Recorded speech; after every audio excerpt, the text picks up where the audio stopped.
Dari Abdullah bin Mas'ud radhiyallahu anhu, Rasulullah sallallahu alaihi wasallam bersabda, barang siapa yang tertimpa kelaparan lalu ia meminta-minta kepada manusia, kelaparannya tidak akan hilang. Dan barang siapa tertimpa kelaparan lalu mengadukannya kepada Allah Subhanahu wa taala, maka Allah Subhanahu wa taala akan memberikannya kepadanya rezeki yang akan ia dapatkan dengan segera atau terlambat sedikit. Hadis riwayat Tirmizi. Barang siapa yang meminta-minta kepada manusia, kefakirannya tidak akan hilang. Maksudnya adalah keperluannya tidak akan terpenuhi.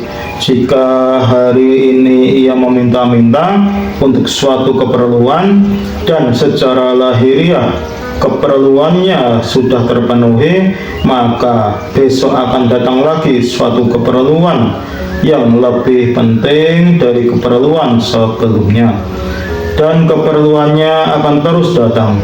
Jika ia menengadahkan tangannya ke hadapan Allah Subhanahu wa taala, maka keperluannya ini akan terpenuhi dan keperluan yang lain tidak akan datang. Seandainya datang, Allah Subhanahu wa taala yang akan menyelesaikannya. Di dalam keterangan hadis yang lalu, Kafsyah radhiyallahu anhu berkata bahwa Rasulullah Shallallahu alaihi wasallam menyebutkan beberapa perkara dengan bersumpah.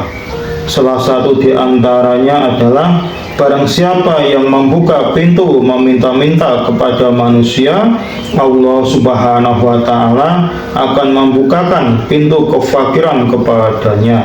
Juga terdapat hadis yang lain bahwa Rasulullah Shallallahu alaihi wasallam bersabda dengan bersumpah seperti di atas, yang diriwayatkan oleh Abdurrahman bin Auf radhiyallahu anhu. Inilah sebabnya orang yang mengemis dari pintu ke pintu selalu dalam keadaan miskin dan sempit. Dalam sebuah hadis yang lain disebutkan, barang siapa yang mengadukan kelaparannya dan keperluannya kepada Allah Subhanahu wa taala, Allah Subhanahu wa taala akan menghilangkan kefakirannya dengan cepat, yaitu dengan kematian yang cepat atau datangnya kekayaan dengan cepat. Cepatnya kematian mempunyai dua pengertian.